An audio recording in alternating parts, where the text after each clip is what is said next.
તેલમાં લસણની કળી કકડાવીને તે તેલના ટીપાં કાનમાં નાખવાથી કાનના સણકા દૂર થાય છે.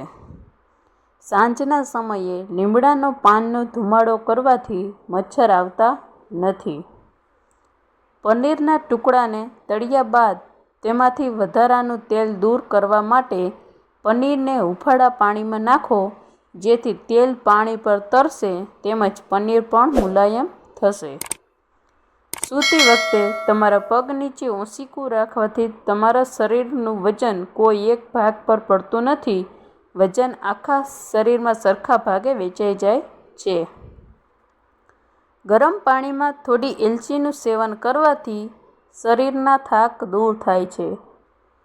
પાચન શક્તિ સારી કરવા માટે રોજ શેરડીનો રસ પીવો જોઈએ. વરિયાળી દૂધમાં ભેળવીને પીવાથી કમરના દુખાવામાં આરામ મળે છે. રાત્રે સૂવાના 2 કલાક પહેલાં ખોરાક ખાવાથી તમે ઘણી બીમારીઓથી બચી શકો છો. જો તમને ગેસના કારણે માથાનો દુખાવો થતો હોય તો 1 ચમચી લસણનો રસ પીવો, તેનાથી માથાનો દુખાવો દૂર થશે. જો તમને કામ કરતી વખતે અચાનક માથાનો દુખાવો થતો હોય તો થોડું મીઠું ચાટવાથી માથાના દુખાવામાં આરામ મળશે. આદુ અને અજમાનું વધુ સેવન કરો, જેનાથી પેટની સમસ્યા ઓછી થાય છે. દૂધ સાથે વાસી રોટલી ખાવાથી સુગર લેવલ કંટ્રોલમાં રહે છે અને ગાલ પણ ફરી ભરાવા લાગે છે. મસાઓ ઉપર ડુંગળીનો રસ લગાવવાથી મસાઓ નાના નાના ટુકડા થઈ જાય છે અને પડી જાય છે. નાઈ લીધા પછી કાનની પાછળ તેલ લગાવવાથી મગજ તેજ બને છે. સવારે મોડેથી ઉઠવાથી મગજની નસોમાં નબળાઈ આવે છે. જે સ્ત્રીઓ એની પીઠ સીધી રાખીને બેસે છે તેને ક્યારેય કમરમાં દર્દ થતું નથી. આયુર્વેદના નિયમ મુજબ 1 ગ્લાસ ગરમ દૂધ સાથે 1 ચમચી ગાયનું દૂધ મિક્સ કરી પીવાથી માનસિક બીમારી દૂર થાય છે. જે સ્ત્રીઓ ઊભા રહીને સફાઈ કામ કરે છે તેને જલ્દી ઘડપણ આવે છે. જે મહિલાઓને પેટ ખૂબ વધી રહ્યું છે તેમણે લસણના રસથી પેટની માલિશ કરવી જોઈએ. તેનાથી વધતા પેટને ઓછું કરવામાં મદદ મળશે. ગરમીના કારણે તાવ આવ્યો હોય તો દૂધીને પીસીને બંને પગના તળિયા પર માલિશ કરવાથી તાવ ઉતરે છે. ખાંડ સાથે ભેળવીને પીવાથી મહિલાઓને પીરિયડ સંબંધિત સમસ્યા થતી નથી. રોટલી ખાતી વખતે મોઢામાં કડવાશ લાગે તો સમજવું કે તમને તાવ આવી શકે છે. ખજૂર ગર્ભવતી મહિલાઓ માટે લાભકારી છે. તેનું સેવન કરવાથી બાળકને થતી જન્મજાત બીમારીઓ દૂર થાય છે. ખજૂર કેલ્શિયમનો સૌથી સારો સ્ત્રોત છે. તેને ખાવાથી હાડકાં મજબૂત થાય છે. દરરોજ ખજૂર ખાવાથી થાક ઓછો લાગે છે અને શરીરની નબળાઈ પણ દૂર થાય છે. સૂતી વખતે ઘી સાથે ખજૂર ખાઈ શકાય. વજન વધારવા માટે વાસણો તેના પર દૂધમાં લીંબુનો શરબત મિક્સ કરીને લગાવો. તમારા હાથ બનશે સુંદર. જો તમારા પગ મચકોડાઈ ગયો હોય તો તે જગ્યા પર બરફ ઘસવાથી આરામ મળે છે. ચહેરા પર કરચલીઓ હોય તો ગ્રીન ટી પીવાથી દૂર થઈ જશે.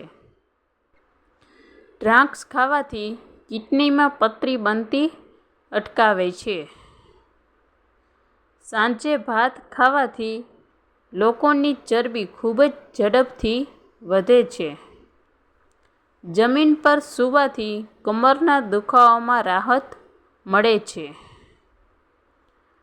કાચા નાળિયેરનું તેલ વાળમાં લગાવવાથી વાળ મજબૂત થાય છે. મિશ્રીનું ફુદીના સાથે સેવન કરવાથી સ્ત્રીઓને માસિક ધર્મ સંબંધિત સમસ્યાઓ થતી નથી. તેથી શાકની ઉપર ક્યારેય મીઠું ન નાખો. રોજ શેકેલા ચણા ખાવાથી શરીરમાં શક્તિ આવે છે. જો તમને કબજિયાતની સમસ્યા હોય તો રોજ પોપૈયું ખાવો. કબજિયાત તેની સમસ્યા દૂર થઈ જશે.